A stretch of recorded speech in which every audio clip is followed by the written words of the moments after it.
भजनलाल जी permanent उस helicopter और charter के पीछे पड़े हुए हैं। हर दिन हवा में उनको पता है कि हटने के बाद कोई नहीं बिठाएगा। एक चीज जिन्होंने ठान ली, जब तक सीएम हूं रोज एक बार तो हेलीकॉप्टर हवाई जहाज में चढ़ूंगा, बाद में मौका मिलेगा नहीं मिलेगा, क्योंकि ये भी लॉटरी से और पर्ची से बना है।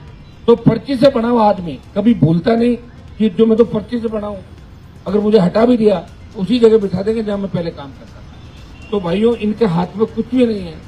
पोपाबाई का राज है राजस्थान के अंदर। पोपाबाई का राज वो राज था जिसमें 15-15, 20-20 दिन तक पोपाबाई को पता ही नहीं रहता था नीचे क्या हो रहा है। वो सो जाती थी, पोपाबाई पी के सो जाती थी, और इसलिए पोपाबाई का राज का नाम क्यों पड़ा कि पोपाबाई पी के सो जाती और जनता मर रही तो मरने दो। वही पोपाबाई का राज इस बार भजनलाल सरकार में लग रहा है। और कांग्रेस पूरी बीजेपी की गोद के अंदर बैठी है। कांग्रेस के जो नकली लोग, बयानवीर, जो आपको अखबार में फोटो छपाते नजर आ रहे हैं, इनका खुद का कोई फ्यूचर नहीं है। कब ईडी सीबीआई आए और उनको घसीटते हुए मैं जोशी की तरह जेल में डाल दे, ये भी तय नहीं है। कभी भी जेल जा सकते हैं। ये मिलाजुली का खेल अब ज्यादा दिन राजस्थान का तो नहीं चलेगा। राजस्थान के नौजवानों ने ठान लिया।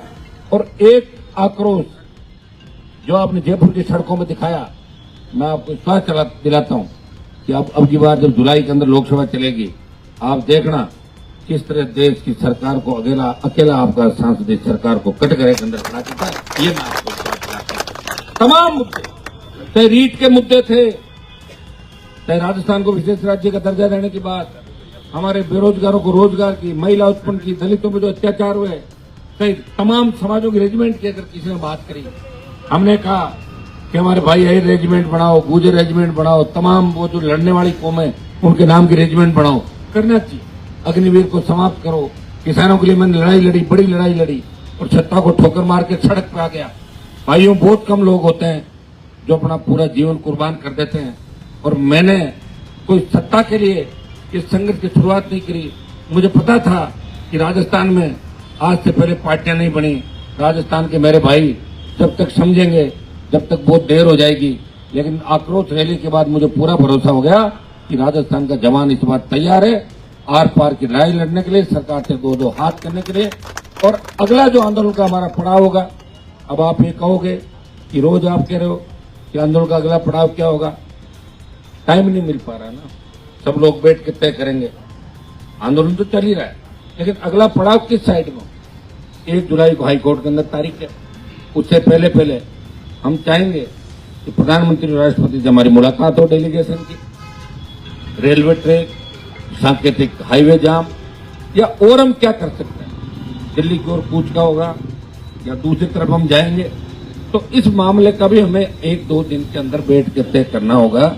मैं भी नहीं चाहता इस तरह 1 महीने हम बैठे बैठे निकालें और सरकार सोचे कि भूल गए होंगे और कोर्ट में उल्टा जवाब दे। हम एक बार सरकार की नींद उड़ाएंगे दोबारा। वैसे नींद उड़ गई उस दिन, पूरे देश के अंदर इस बात की चर्चा करी कि पूरा देश जानने लग गया कि एसआई भर्ती का क्या मामला है। पूरे देश में पता नहीं, एसआई भर्ती हर स्टेट के अंदर अलग अलग होती है, लेकिन पूरे देश ने देखा। मैं धन्यवाद दूंगा छोटे भाइयों को कि सोशल मीडिया के माध्यम से आपने ट्विटर ट्रेंड 1 नंबर पे कई बार कराया, जब चाहे 1 नंबर पे करा दिया पूरे इंडिया के अंदर। और पूरे इंडिया में पता लग गया भजनलाल सरकार फेल है। कांग्रेस बीजेपी मिलकर राजस्थान को चला रहे हैं। और भजनलाल जी ने जो बात कही कि कांग्रेस के कुछ नेता अंधेरे में मेरे से मिलने के लिए आते हैं, वो कांग्रेस के उन नेताओं के लिए कही जिन्होंने 4 टिकट गलत देके कांग्रेस पार्टी की जमानत जब उपचुनाव के अंदर कराई थी, वो सीधा उन्होंने आरोप उन पर लगाया था। भाइयों, लड़ने वाले लोग नहीं, लड़ने वाले बहुत कम लोग बचे हैं। और लड़ने वाले लोगों को जिंदा आपको रखना होगा, ताकत देनी होगी। अगर आज राजस्थान की विधानसभा के अंदर मेरे 1-2 विधायक होते तो मजा ले, विधानसभा इस तरह चलती। दादी नानी के नाम पे तो कम से कम नहीं रोकते हम 10 दिन, ये मैं आपको विश्वास दिलाता हूँ। लेकिन लोकसभा के अंदर मैं हूं और आप निश्चिंत रहें, मैं एक ही आपके लिए बहुत हूं। और भी जुड़ेंगे लोग निश्चित रूप से, और भी लोग। हमारे बाद बीएपी पार्टी बनी, आरएलपी को देखा, उस बेल्ट के अंदर 2 जिलों में आदिवासी भाइयों ने कहा हमारे हम भी सम्मान स्वाभिमान की लड़ाई लड़ रहे हैं, तो भारतीय आदिवासी पार्टी का गठन किया। लेकिन बीजेपी कांग्रेस ये चाहते हैं कि आरएलपी, बीएपी, ये तमाम जो छोटी पार्टियां ये मजबूत नहीं हो और समय समय पे हाथ मिला लेंगे आपस में। पंचायत राज चुनाव आप सबके सामने, एक बार इस आंदोलन में जीत के बाद आपके साथ बैठ के तय करेंगे।